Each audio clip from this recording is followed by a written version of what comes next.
how many civilian deaths is acceptable if there are two Hamas terrorists with locations pinpointed and confirmed?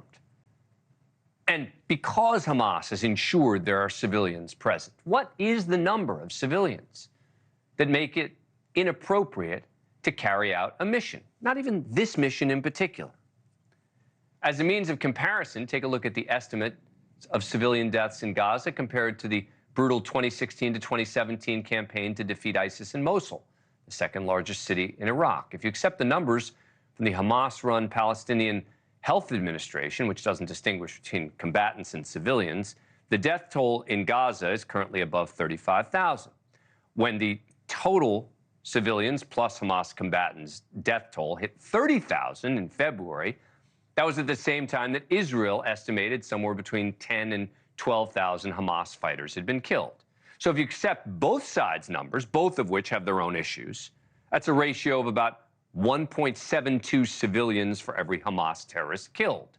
By comparison, it took 9 months in 2016 and 17, just a few weeks more than the war in Gaza, for U.S., Kurdish, and Iraqi forces, among others, to successfully eliminate ISIS from Mosul.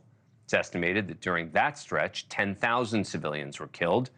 The U.S. military estimated that there were also about 4,000 total ISIS fighters in Mosul, meaning even if every single one of them were killed, that would be a ratio of 2.5 civilians for every one ISIS terrorist, which is a significantly higher ratio when it comes to civilian deaths. Now, look, I get it.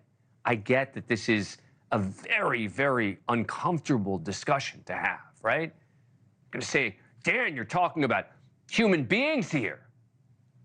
But this is also war.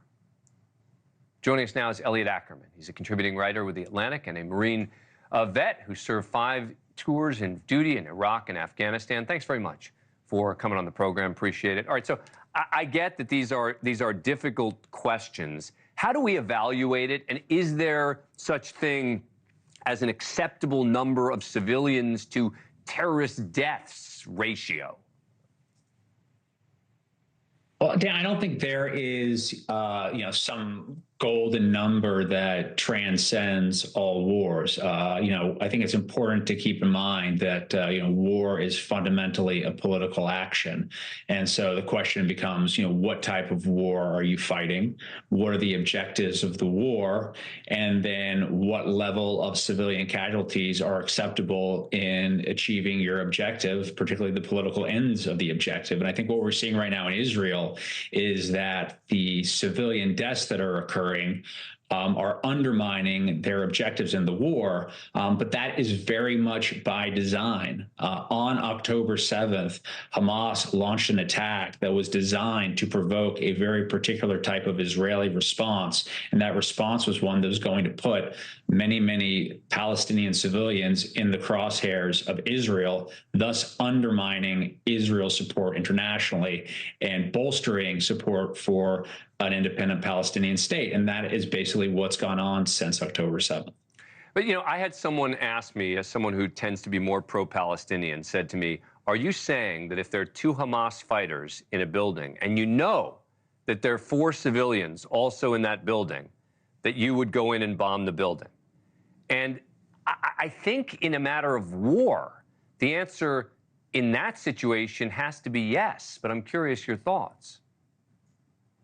Then I think it depends, again, on what type of war you are fighting. Well, this one. Well, let's talk about this one. Let's talk about, But generally speaking, what type of war is this?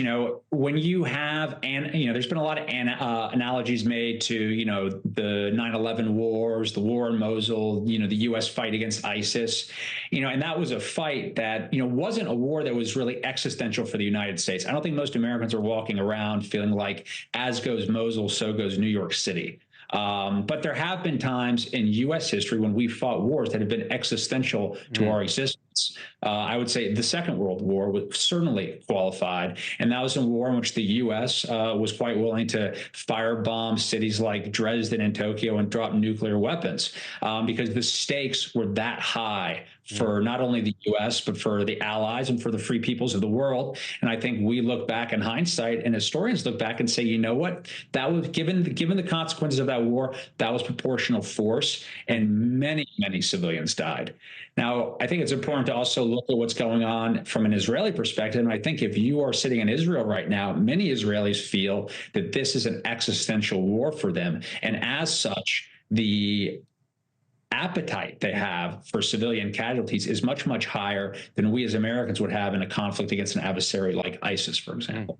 Thank you for watching. Go to newsnationnow.com to find NewsNation on your cable provider. And don't forget to click the red subscribe button below to get more of NewsNation's fact-driven, unbiased coverage.